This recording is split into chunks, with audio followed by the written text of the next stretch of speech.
Well, good evening, my naughties, and welcome to tonight's first edition of Deadtime Stories. I'm your host, Naughtia Nightshade. Tonight, we bring you 3 gruesome tales that I pulled off the web. These tales are sure to excite you and scare you stiffer than a corpse's thigh bone. What's that, Hector? Oh, yes, sweetie, I did explain that this is our first show. And if you like what you see, feel free to spank my little like button. And make sure to subscribe so you can watch all of our chilling tales each and every week. This is my dear, long-lost Hector. He was dragged away to the netherworld many, many years ago. He was a very naughty boy. What's that, Hector?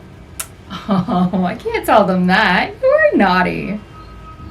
It's time for tonight's first tale of woe. A chilling tale set in another world and in another time. A man confused by his circumstances, but protected by an alien race.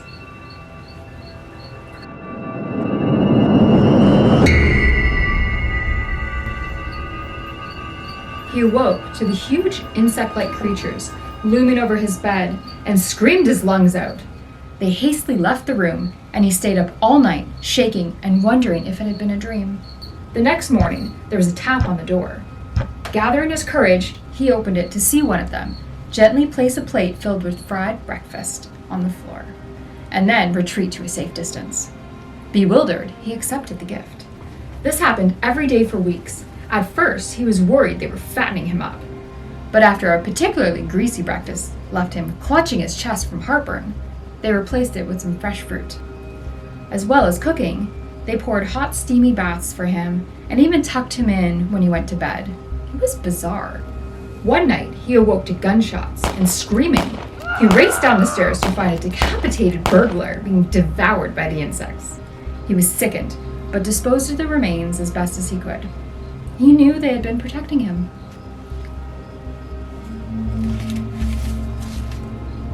One morning, the creatures wouldn't let him leave his room. He lay down, confused, but trusting as they ushered him back into bed. Whatever their motives, they weren't going to hurt him.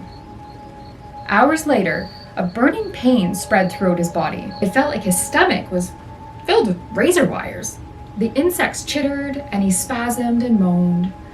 It was only when he felt terrible squirming beneath his skin that he realized the insects hadn't been protecting him. They had been protecting their young.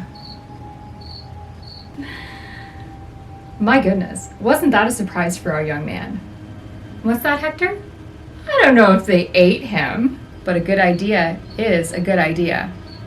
Now for our next tale, a ghost story as old as time.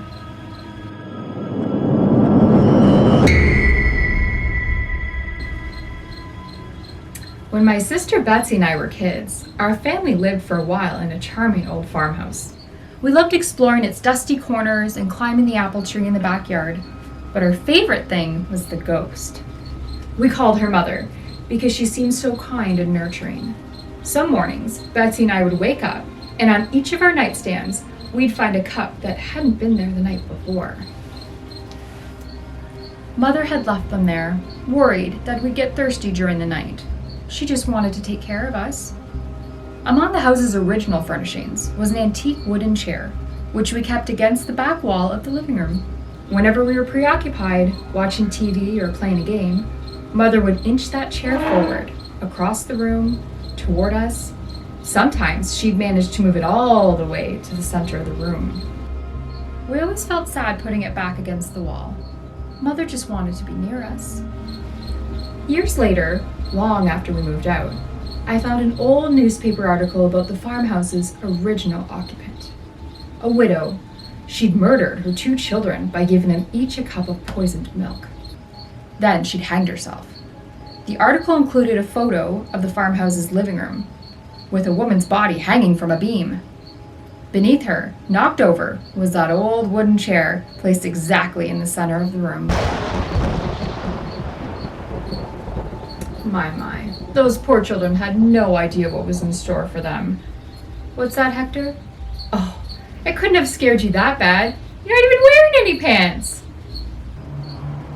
Our next gruesome tale is about a man with a serious problem at hand.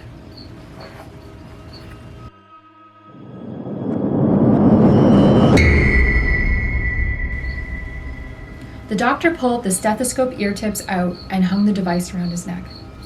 Mr. Weatherby, all of your tests have come back negative, and my examination shows nothing abnormal. Adam knew what was coming next. I'm not crazy, doctor. I'm sorry, but there is no physical reason for why you occasionally lose control of your hands. A psychologist can help.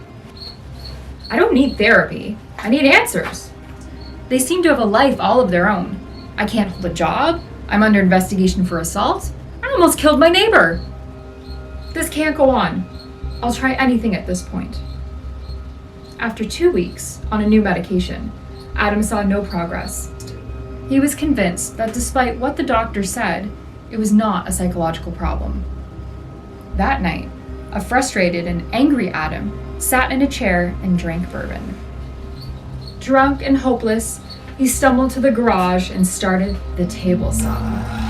He slowly lowered his wrist toward the screaming blade. Detective Armstrong entered the garage, where several uniformed officers stood over the blood-soaked body. So what do we got? He asked, taking in the blood-spattered scene. This is a weird one, Detective. Well, how so? Take a look at the body. He apparently chopped off his hands with the table saw and bled to death. Armstrong knelt down, and we can't find his hands anywhere. Hands can be very naughty, can't they? What's that, Hector? Oh, I'm sorry. You wouldn't know. Well, that's all I have for you this evening. How did you enjoy our stories, Hector? Oh, he can't talk. He's scared stiff. Time for bed, my naughties. And go tuck yourself, kiddies. Pleasant screams.